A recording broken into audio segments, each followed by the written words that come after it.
ഇപ്പോൾ കിട്ടിയ റിപ്പോർട്ടുകൾ പ്രകാരം അതിലെ വിഷ്വൽസ് കണ്ടതിൽ നിന്നും മനസ്സിലാവുന്നത് ഒരു ആശങ്കയ്ക്ക് ഇടയാക്കാവുന്ന രൂപത്തിലുള്ള ഒരു സാഹചര്യം അവിടെ രൂപപ്പെട്ടിട്ടില്ല. കാരണം കഴിഞ്ഞ ഒരു ലാസ്റ്റ് ഒരാഴ്ച, കഴിഞ്ഞ 3, 4, 5 ദിവസങ്ങളിലായിട്ട് അവിടെയുള്ള മഴയുടെ അളവ് വളരെ കുറവാണ്. അതായത് പുത്തുമല പ്രദേശത്തും അതുപോലെ തന്നെ അതിനോട് ചേർന്ന് കിടക്കുന്ന സ്ഥലങ്ങളിലൊക്കെ ഒരു 50 മില്ലിമീറ്ററിൽ താഴെ മാത്രമേ അവിടെ മഴ പെയ്തിട്ടുള്ളൂ. ഒരാഴ്ച മുൻപാണ് ഏകദേശം 100 മില്ലിമീറ്ററിൽ കൂടുതലായിട്ട് അവിടെ മഴ പെയ്തിരിക്കുന്ന ഒരു സാഹചര്യം.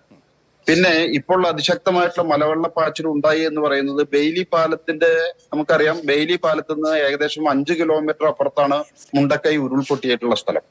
ആ മുണ്ടക്കൈ ഉരുൾപൊട്ടിയ സ്ഥലത്ത് നിന്ന് ഉത്ഭവിക്കുന്ന തോടും അതിന് വലതുവശത്ത് ഏകദേശം 3 കിലോമീറ്റർ അപ്പുറത്തുള്ള പ്രദേശത്ത് നിന്ന് ഉത്ഭവിക്കുന്ന ഒരു തോടും കൂടി ചേർന്നിട്ടാണ് പുന്നപ്പുഴ വരുന്നത്.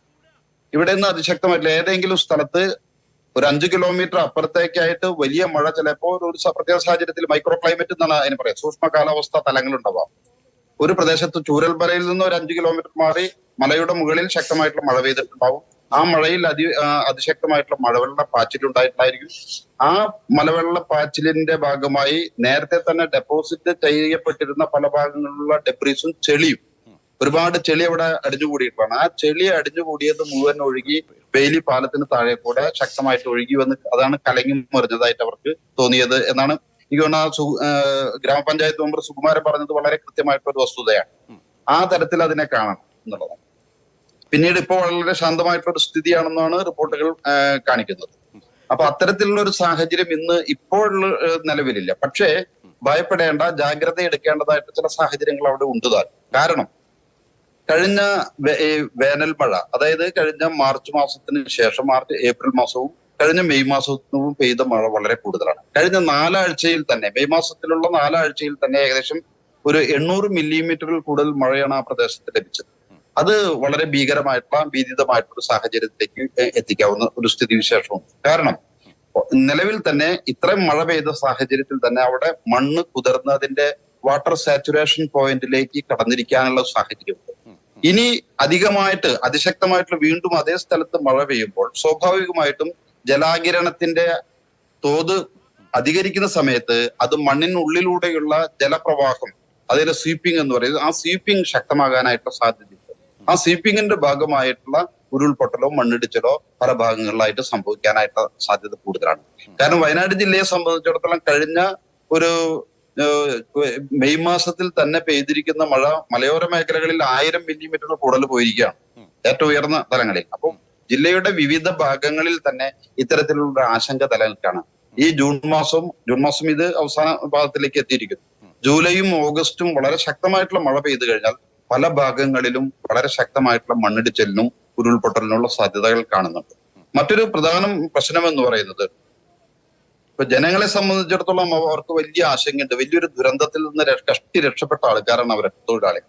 അവരെ സംബന്ധിച്ചിടത്തോളം ചെറിയ രൂപത്തിലുള്ള ഒരു ചലനം പോലും, ഒരു വെള്ളത്തിന്റെ ഒഴുക്കിന്റെ ഗതിയിൽ ചെറിയ വ്യത്യാസം വരുമ്പോൾ തന്നെ അവർക്ക് ആശങ്കയുണ്ടാവും, ഭയമുണ്ടായിരിക്കും. അപ്പൊ അതുകൊണ്ട് തന്നെ അവർക്ക് വേണ്ട അവയർനെസ് കൊടുക്കലും അവർക്ക് വേണ്ട കരുതൽ കൊടുക്കേണ്ടതും ഭരണകൂടത്തിന്റെ ഒരു ഉത്തരവാദിത്തമായിട്ട് തന്നെ കാണേണ്ടത്. ജനങ്ങൾ അവരുടെ ഈ പാനിക് സിറ്റുവേഷൻ, ഈ ഭയപ്പാടിന്റെ സാഹചര്യത്തെ ദുരുപയോഗം ചെയ്ത് ചൂഷണം ചെയ്യാതിരിക്കുന്ന ഒരു സാഹചര്യം കൂടി ഈ സമയത്ത് കൂടുതൽ ഭയപ്പെടുത്തിക്കൊണ്ട് അവരെ ഒറ്റപ്പെടുത്തുന്നതോ അവരെ മറ്റൊരു തലത്തിലേക്ക് കൊണ്ടുപോകുന്ന ഒരു സാഹചര്യം സൃഷ്ടിക്കാതിരിക്കുക. അതിന് വേണ്ടത് വളരെ ക്രിയാത്മകമായിട്ടുള്ള ഒരു ഇടപെടൽ അവിടെ നടത്തണം. അതിനുവേണ്ട കരുതലുകൾ എടുക്കുക എന്നുള്ളതാണ്. ഇനിയും ചിലപ്പോ ഈ മഴ ഓഗസ്റ്റിലോ, ഈ പറയുന്ന ജൂലൈയിലോ ഓഗസ്റ്റിലോ ഇതേ രൂപത്തിലോ അതിന്റെ ശക്തമായിട്ടുള്ള രൂപത്തിലോ കഴിഞ്ഞ വർഷമൊക്കെ ഉണ്ടായതുപോലുള്ള മഴ പെയ്യുകയാണെങ്കിൽ വളരെ വ്യാപകമായി പല ഭാഗങ്ങളിലും മണ്ണിടിച്ചിലിനുള്ള സാധ്യത കൂടുതലാണ്. അതാണ് വയനാടിന്റെ ഒരു മണ്ണിന്റെ സ്വഭാവം, അവിടുത്തെ ഭൂമിയുടെ ചെരിവിന്റെ സ്വഭാവം, അവിടെ വൃക്ഷങ്ങളുടെ സ്ഥിതിയുടെ സ്വഭാവം, മണ്ണിനകത്തുള്ള കളിമണ്ണിന്റെ അംശത്തിന്റെ സ്ഥിതിയൊക്കെ വെച്ച് പരിശോധിച്ചു കഴിഞ്ഞാൽ വളരെ വ്യക്തമായിട്ടുള്ള ഈ സൂചനകളിലേക്കാണ് നമുക്ക് എത്താൻ കഴിയുക. മാത്രവുമല്ല, ഇപ്പൊ വയനാടിനെ സംബന്ധിച്ചിടത്തോളം ഒരു പ്രശ്നം എന്ന് പറയുന്നാൽ ജൈവികമായിട്ടുള്ള ഇടപെടൽ, മനുഷ്യന്റേതായിട്ടുള്ള ഇടപെടൽ പല പ്രദേശങ്ങളിലും വലിയ ദോഷങ്ങൾ ഉണ്ടാക്കുന്നുണ്ട്. ഇപ്പോ നമ്മൾ 2017 നമ്മൾ കണ്ടെത്തിയിട്ടുള്ള ഒരു വസ്തുത, ഒരു പഠനം നടത്തിയിട്ട് കണ്ടെത്തിയിട്ടുള്ള ഒരു വസ്തുത എന്താണെന്ന് വെച്ചാൽ, വയനാട് ജില്ലയിലെ ഡ്രെയിനേജ് നെറ്റ്വർക്ക്, ചെറിയ ചെറിയ നീർച്ചാലുകൾ, വയനാട് ജില്ലയിൽ ഏകദേശം ചെറിയ നീർച്ചാലുകൾ തന്നെ 2000 കിലോമീറ്റർ കൂടുതലുണ്ട്. വളരെ ചെറിയ നീർച്ചാലുകൾ. ആ 2000 കിലോമീറ്റർ വരുന്ന നീർച്ചാലുകളുടെ ഏകദേശം ഒരു 60% അപ്രത്യക്ഷമായി തരം മാറ്റപ്പെടുകയോ അല്ലെങ്കിൽ കയ്യേറ്റത്തിന് വിധേയമായോ ചെയ്തിട്ടുണ്ട്. ഇത്തരം നീർച്ചാലുകളോട് ചേർന്നിട്ടുള്ള അതിന്റെ വൃഷ്ടി പ്രദേശങ്ങളിലാണ് രൂക്ഷമായിട്ടുള്ള ഉരുൾപൊട്ടലും മണ്ണിടിച്ചിലും ഉണ്ടായിട്ടുള്ളത് എന്നുള്ളതാണ് ചരിത്രം. ഇതുവരെയുള്ള ചരിത്രം, വയനാടിന്റെ ചരിത്രത്തിൽ ഇത്തരം നീർച്ചാലുകളോട് ചേർന്നിട്ടാണ്. ആ നീർച്ചാലുകളിലൂടെയുള്ള സുഗമമായിട്ടുള്ള ജലമൊഴുക്ക് സാധ്യമായില്ലെങ്കിൽ വലിയ ഉരുൾപൊട്ടലിന് ഇനിയും നമ്മൾ വയനാട് കാണേണ്ടി വരികയാണ്. അപ്പൊ ഇത്തരത്തിലുള്ള ഒരു ഭയാനകമായിട്ടുള്ള ഒരു സാഹചര്യം കൂടി ഉണ്ട് എന്നുള്ള കാര്യം മനസ്സിലാക്കുക. അപ്പൊ വളരെ ബുദ്ധിപരമായും വളരെ ശാസ്ത്രീയവുമായും വളരെ ശ്രദ്ധയോടും കരുതലോടും കൂടി തന്നെ ഭൂപരിപാലനവും അതുപോലെ തന്നെ ഭൂവിനിയോഗവും സാധ്യമാക്കിയാൽ മാത്രമേ ഇതിനൊരു ശാശ്വതമായിട്ടുള്ള പരിഹാരത്തിലേക്ക് എത്താൻ കഴിയുള്ളൂ.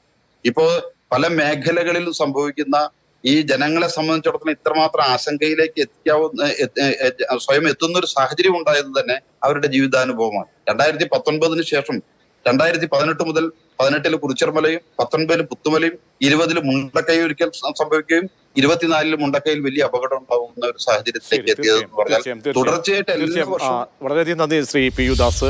വളരെ പ്രധാനപ്പെട്ട അലർട്ടുകൾ. കാരണം ഇപ്പോൾ നമ്മൾക്ക് പേടിക്കാനൊന്നുമില്ലെങ്കിലും ശ്രദ്ധ വേണം, ജാഗ്രത വേണം. പക്ഷേ വലിയ ഒരു പാനിക് സിറ്റുവേഷനിലേക്ക് ആരും പോകേണ്ടതില്ല. അതേസമയം അവിടുത്തെ ജനങ്ങൾ ഉയർത്തുന്ന അവരുടേതായ ദൈനംദിന ആശങ്കകൾ അത് പരിഹരിക്കാനുള്ള മുൻകൈ അവിടുത്തെ ജില്ലാ ഭരണകൂടവും സർക്കാരും എടുക്കണം എന്നുകൂടി പറയുകയാണ്.